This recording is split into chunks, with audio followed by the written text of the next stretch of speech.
What's up, guys? It is Tuesday, December 6th. It's 9:53 a.m. and this is the crypto market update. So we're going to go through the dollar, the 10-year yield bonds as normal. We're going to go through Bitcoin, the stock market against Bitcoin, XLM. Then we're going to go into a deep dive of XRP USD, XRP dominance, XRP against Bitcoin, and XRP against Ethereum. So starting off with the dollar. Weekly chart. So this is what we've been watching now to a T, as far as we have the 50 moving average sitting right there as that support level. It's the bottom of the EMA ribbon as well. We did get a 1 week like flip of the ribbon here. You can see this whole time going up green and we just turned red. Then when we went down this last time, when the COVID around March or May of 2020, we were green, we flipped red, we went down, and then when we flipped from red to green, that's when we started our uptrend in the dollar. Then even if we go back here, we can see flip from red to green, that's when we went up in the dollar. Flip from green to red, went down. Flip from red to green, we went up. Green to red, down. Green to red, down. Red to green, up. So this weekly kind of market structure tool here, it does good at kind of spotting it to a T. So even right here, we flipped from red to green, we went up. And then when we flipped from green to red, that was our top in the dollar. So that's what I'm thinking here is right now as well too.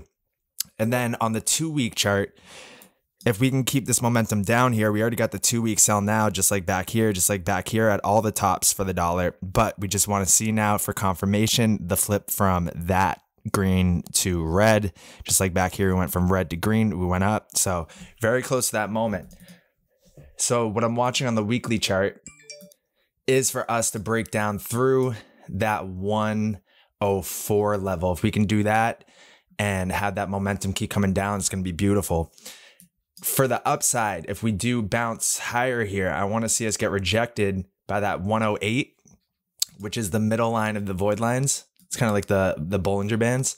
And if I go down to a lower time frame to see this a little better, we can see that we are on the 1 day chart and we are seeing some resistance come in at the 200 moving average here. So that's good too. If there's anything, we want to keep the momentum down going faster.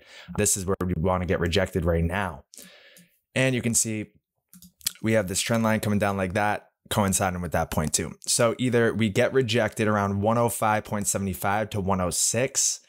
That's definitely the level to get rejected as far as right now, if we want to see the momentum keep going down.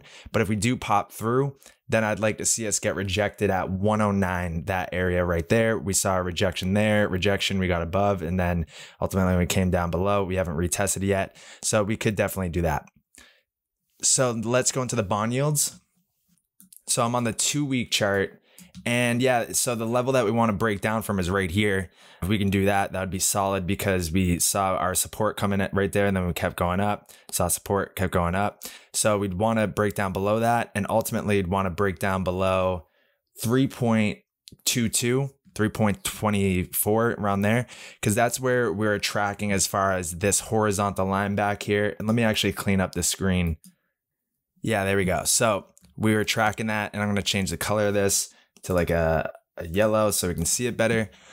And we said that this area was like an area of where we saw a lot of support resistance come in. So if we can break down below 3.22, 3.25, that would get us below this first kind of horizontal line. And then likely we'd come down to retest the second one. I'd say it would likely be sitting around like 2.5%. And at that point, if we can break down below that, then it's likely the top and the bond yields are in.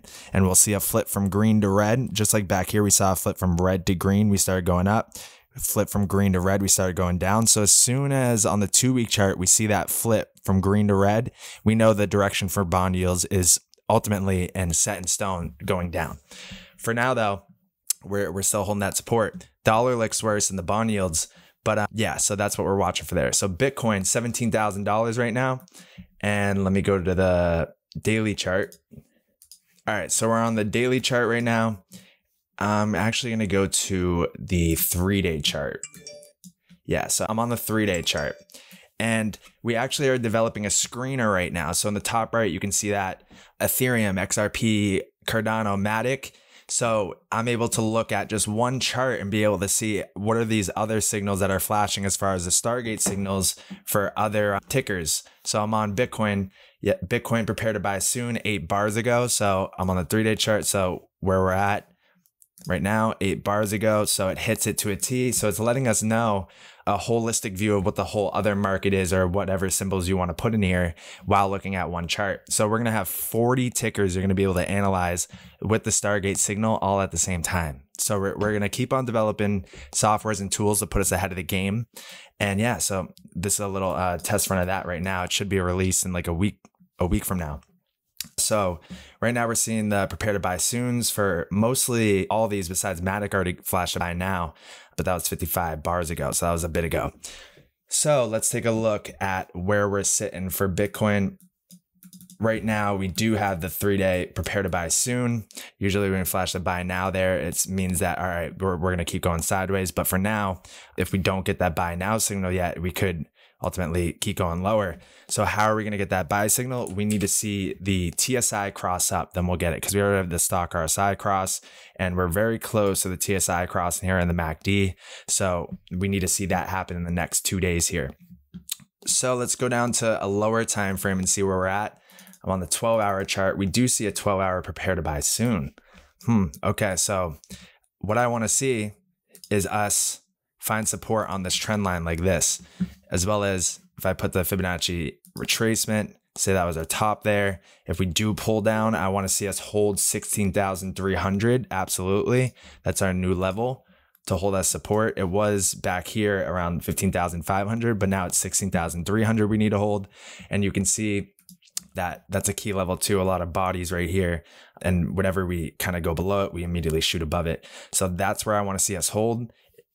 For the second support, for our first support, I want to see us hold where all these bodies closed above. So that's sitting around like 16,850. We need to hold the daily body above there. So that's where I see for Bitcoin right now at this moment. If I go to the stock RSI, it's up in these levels. So we don't want to see this cross down. Let me go to a weekly chart, see how we're shaping up there. We do see the cross up in the weekly stock RSI, and we do see the TSI kind of leveling off right now, going sideways flat. We do need to see that curl up on the weekly if we're going to see more momentum to the upside, and we do not want to see that MACD flip to red. Every time we flip to red, it's no good. See right here, we flip the red, bam, down. Flip the red, bam, down. Flip the red, bam, down. So we want to see this maintain green if we're going to maintain these levels here. Now let's go to the NASDAQ 100. We're on the daily chart, and we're trying to flip this EMA ribbon to support. Critical that we do that. Like, we tried to do it once, twice, and if this the third time right now, so it's a must that we do that. Let me hide these for the moment. So yeah, because we have the same similar pattern playing out where we go down, pop up, try to flip it as support. We can't, so we go down again, come up, try to flip it as support, but we can't. Go down, come up, try to flip it as support. And this time we need to do it. We got to hold this as support.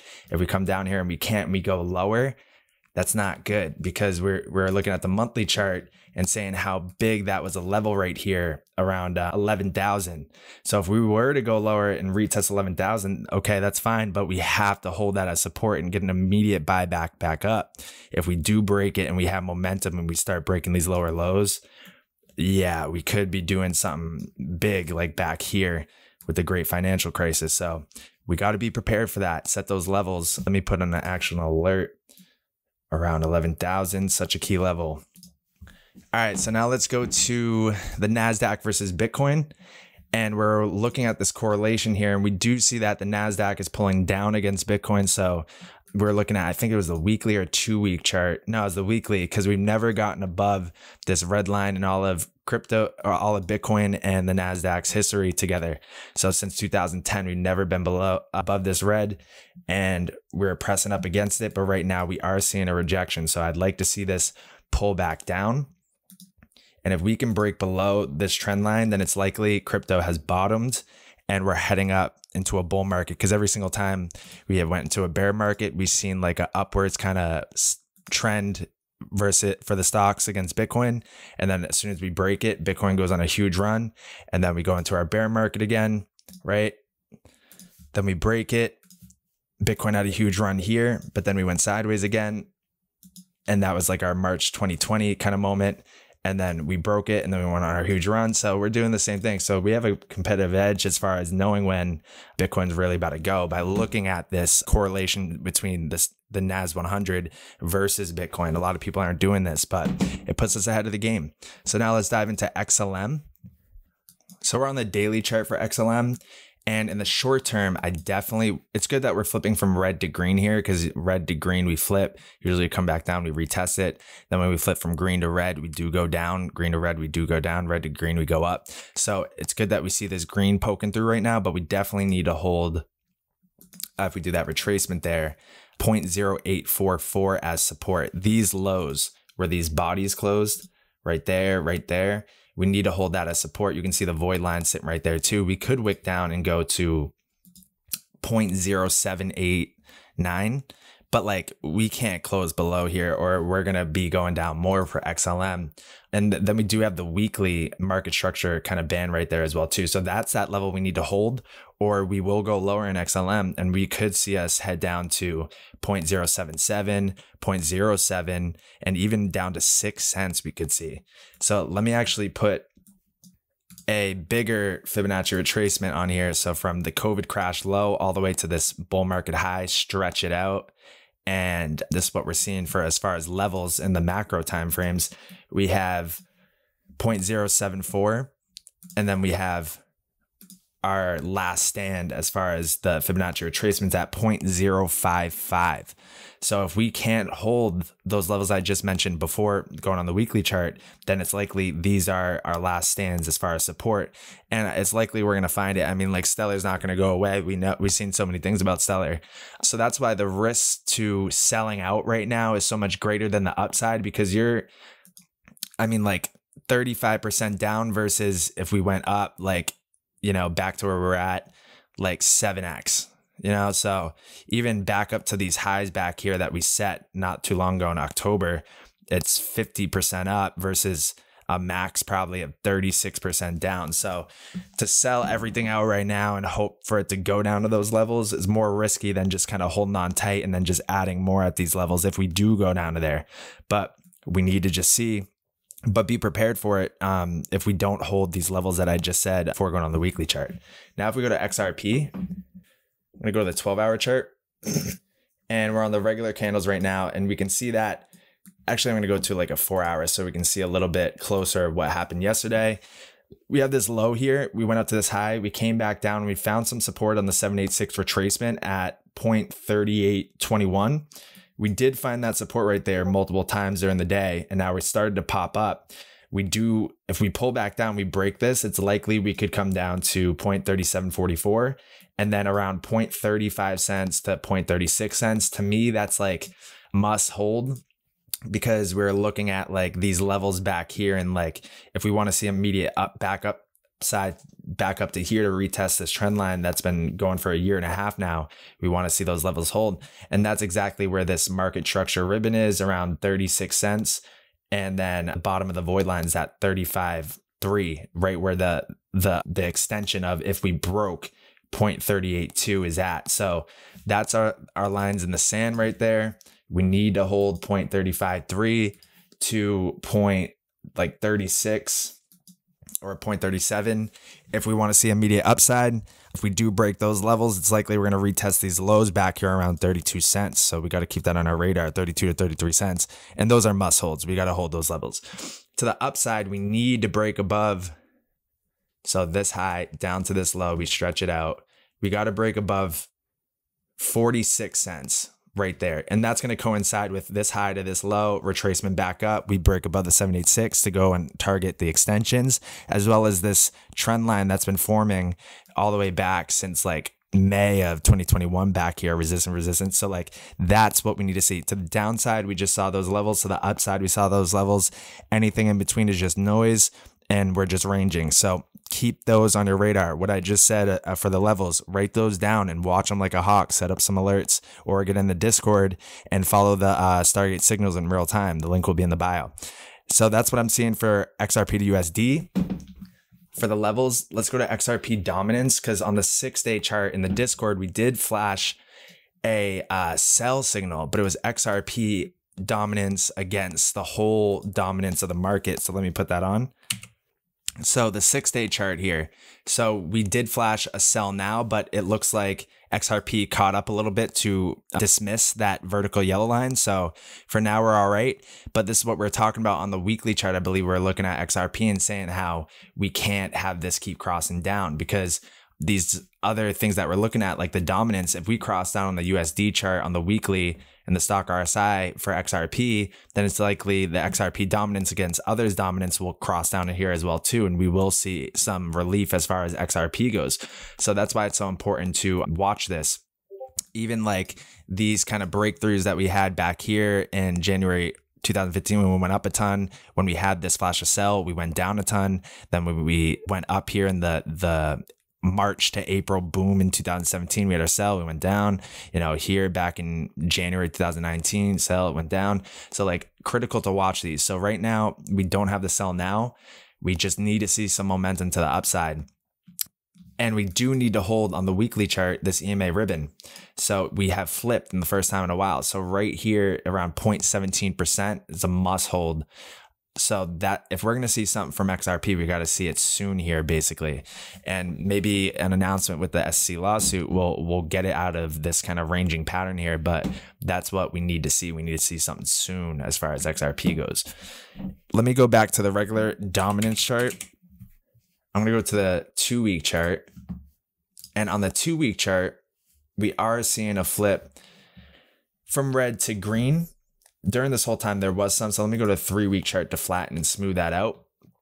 Yeah, so right here, we did see a flip from green to red. We went down a ton. Right here, we flipped from red to green, and we've mostly been green. So this is all good. So that is good news as far as that goes, as far as the market structure. And we did have this trend line coming down that we clearly broke out of. I could even stretch it back a little more like that. And you can see that. Rejection, rejection, rejection, rejection, rejection. We broke out there. We did. So, but is it a matter of, are we going to come back down, retest this trend line as support again, or are we ready to go right now? Also, we have this support trend line coming like this. So we do have a convergence of support right here if we were to come back down, but I would like to see us just kind of shoot here. You know, we have this top to this bottom, we stretch it out where we found our resistance was at the 702 when we kind of popped up here. So I don't want to see this to be just a retracement. I want to see us take out these levels so we can start targeting these crazy XRP dominance values, and that will coincide with the USD price booming as well too. So that's what we're watching. We need to break above 3.33% as far as market dominance for XRP. And then we need to hold down here, which would be around like 1.75% for XRP dominance. So we want to see that. And we definitely want to see the TSI cross through up here, because if we see that, I mean, the last times we've done that was when we go on our booms. So that's what we need to see. Let's go to XRP against Bitcoin. I'm going to go on the weekly chart. Weekly chart, we flip from red to green. We're holding it right now, but we're seeing a convergence between the 200 moving average coming down here. So this yellow line, as well as this trend line coming up. So we're going to see something as far as XRP's price in the next 10 days here. We're going to see a big move, because it could be to the downside, back down to retest these levels, or it could be to the upside. But I do smell an announcement pretty soon here as far as a whole crypto market type of announcement, as far as a regulatory framework, or a XRP individual announcement as far as SC stuff or something like that. So yeah, we need to take out this level right here. It'd be crucial. If we get above that, then it's game on. But if we do pull back down, we definitely got to hold. Let's look at it. Back down here at these levels. Preferably, I would like to just have us hold this recent low right here, which would be 0.0002 for XRP against Bitcoin. So if Bitcoin, I don't want to see XRP drop 10% in this chart. If we do, we got to hold 10%. But anything more than that, that's probably taking us below those levels we were talking about with the USD chart. So that's what we need to watch there. XRP against Ethereum is looking better than all the other ones. We are green on the day on this. I wonder what Ethereum's trading at right now. So Ethereum's down 0.67% on the day. XRP is down 0.72%, but the XRP against Ethereum chart is up 0.06%. So maybe different kind of, so maybe if I take this, XRP USD, ETH USD, and we do Binance, and then this is Binance So a little bit of a different story there. We're seeing some red come in. So we're down actually 0.06% on the day, XRP against Ethereum. But if we pull down more, I want to see this low to this high. We stretch it out. Yeah, perfect. The daily chart, the 200 moving average is sitting right at the 786 retracement. So that's our key level to hold as support. If we break that, we're going to head lower. So that has a lot of confluence of support. Then as far as where we need to take out to the upside, we take this high to this low. If we say that's the low there, then we need to break above 0.003 for XRP against Ethereum. And that coincides with kind of these lows that we set. So when we had our run up around September, October, we fell down right to here as support. It came down support. Then we ultimately broke it, came back up to retest it as a resistance. Now, if we can get above it, then we're going to start retesting these highs back up here and ultimately retesting this bigger retracement of this high down to this low. And that would bring us right to here. So yeah, if we can get above this 0.003, we'll come right up to 0.004. And then if we break that, it's game on. We're going to start targeting these bigger moves that we've been expecting. So yeah, so that's what it's shaping out to. We need to watch those levels. Bitcoin's still ranging around 17,000. The dollar is getting green on the day. So this is what we're watching, that we're going to come down to that level for the dollar and maybe find some support there and start ranging back up again. And then ultimately coming back down after getting rejected back maybe up here or maybe where we're at now. But yeah, so it's not out of the ordinary for a big move to come down and then us to kind of float back up to get ultimately rejected again. But if we want to see a bullish year for 2023, we know the level that we need to break, 104 for the dollar. So that's what I'm watching there. And then for the stock market, we got to hold that 11,000, 100%. And then for XLM, we know what to watch. For XRP, we know the levels to watch. So any questions, join the Discord. The link will be in the bio. Shoot me a message in there and ask whatever the question may be, or leave a comment and ask if you want or any suggestions to cover, any cryptos to cover, or anything that you might have noticed and you want to kind of provide your opinion. I'm reading the comments. So I appreciate you guys all. Subscribe if you haven't already, and I'll see you in the next video.